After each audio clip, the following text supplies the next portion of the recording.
Andito ako ngayon at ito na nga yung hinihintay nyo na magkaroon ng part 2, ako at ni Lorenzo. At andito siya ngayon, kasama ko. Hey!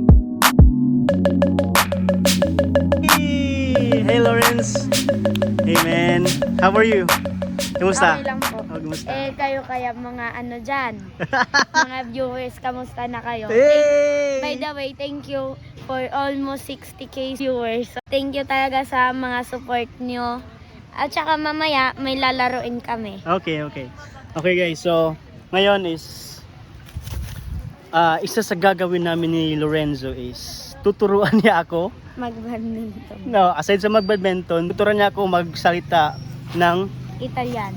okay, perfect. Kakayanin ko kaya to.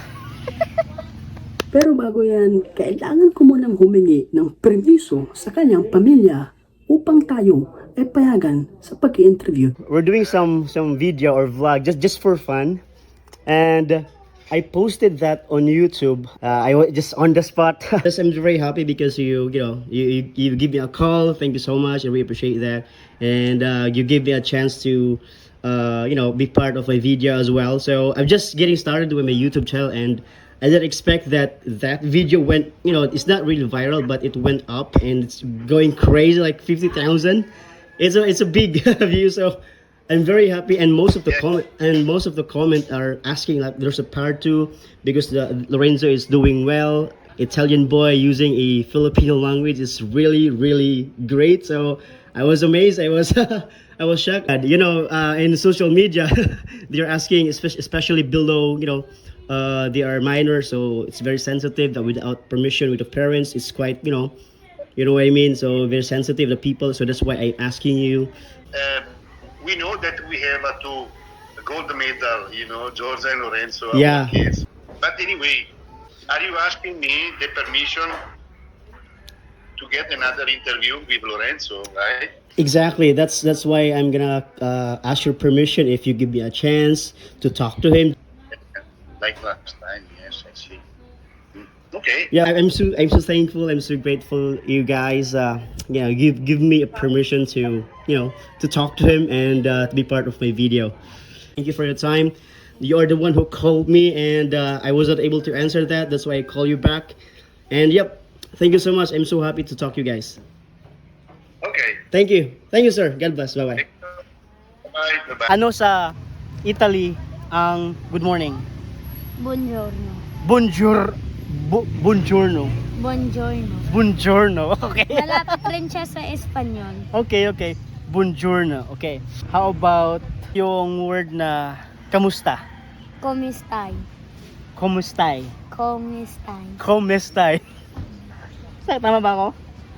Okay lang. Komustay. Tama? Komistay. Meron akong alam dalawa. Buongiorno and komustay. Komistay. Sorry guys. This is my first time, so how about mahal ko kayo? Vi amo. Vi amo. Okay, tatlo na. Buongiorno. Tulungan mo ako. Komistay. At ano yun? Vi amo. Vi amo. Anyways, so meron na. And then lastly is, how about good night? Buonanotte. Buonanotte. Buona. Buona. Buona. Buona. Buona. Buona. Notte. Notte. Buona. Notte. Buona notte. Anyway, so yan lang siguro ngayon. Ang hirap magsalita ng Italiano. So, yep, thank you so much, Lo. Pa yung inabibisihan mo aside sa pag-school. Pag-school, paglalaro. Paglalaro. Anong klaseng laro, Lo, ang gusto mong gawin? Parang nagagalaw yung mga parte ng katawan. So parang gusto mo talagang pagpawisan. Ayun. Anong klaseng laro 'yon? Mga athletics, badminton. Ito. Kaya pala meron kang shuttlecock kasi mahilig ka badminton. Ayos ah. Imam mo sa akin is mahilig ka daw sa badminton tapos sasali ka daw sa isang competition. Ako. Nakaka-excite naman yan. Against yung dating school ko po sa Loo. Okay. That's nice. So aside sa pagbabadminton, mahilig ka din daw mag-basketball. Sakto lang. Sakto lang. Aside sa basketball at badminton, ano pa yung gusto mo? Running. Bro, sa sports yan, maganda yan. So kids, hindi lang mag-focus lagi sa cellphone, di ba? Ikaw ba mahilig ka ba sa cellphone lagi? Pag tapos na ako mag-sports, Okay. parang tapos na ako magpahinga ng Okay. sports. Pero hindi talaga yung tutok talaga, di Opo, ba? hindi talaga yung ganun. Yun, di ba kasi usually sa mga kids like you, di ba? Medyo, so ano yung masasabi mo, Lu, sa mga kids rider na ang hilig nila mag-cellphone? Di ba hindi na maganda? Iwasan nyo yun dahil hindi lang naman yung makaka-apekto sa mata nyo. Okay. Pati rin naman sa utak nyo. Okay. Hanggang paglaki nyo, sa cellphone kayo at saka paglaki nyo, wala kayong malalaman about the true life. Okay, I'm speechless. Guys, hindi yung scripted.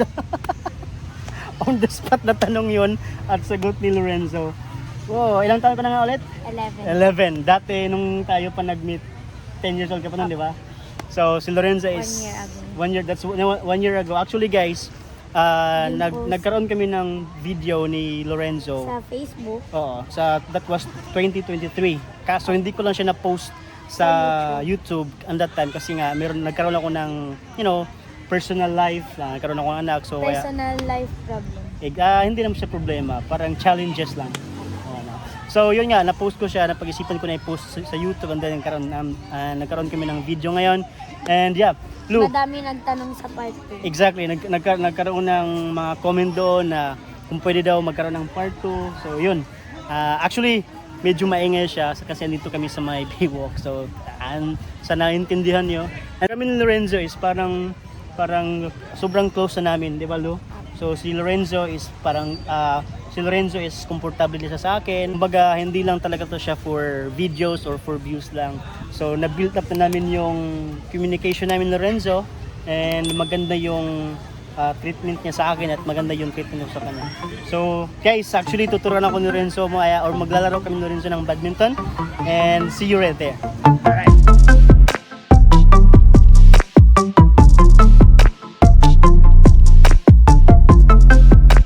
Dito ko nalaman na mahilig pa si Lorenzo kumain ng lutong Pinoy, lalo't lalo na ang street food. So dito kami yun sa Baywalk and let's see if ano yung gusto nilang kainin and dito tayo.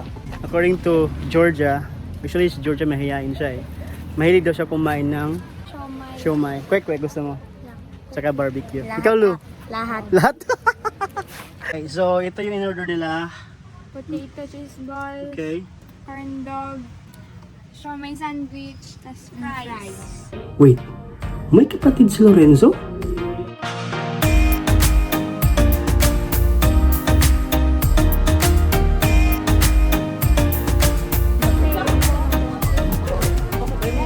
So, bibili kami ng barbecue kasi mahilig siya sa barbecue.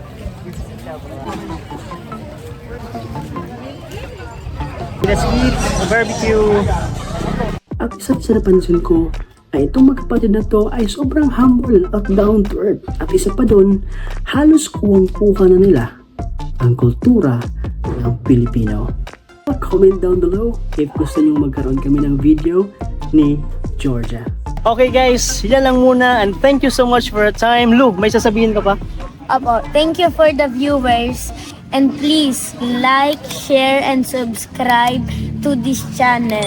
Thank you guys. And as once again, this is Jeffrey. See you to the next one. Bye-bye.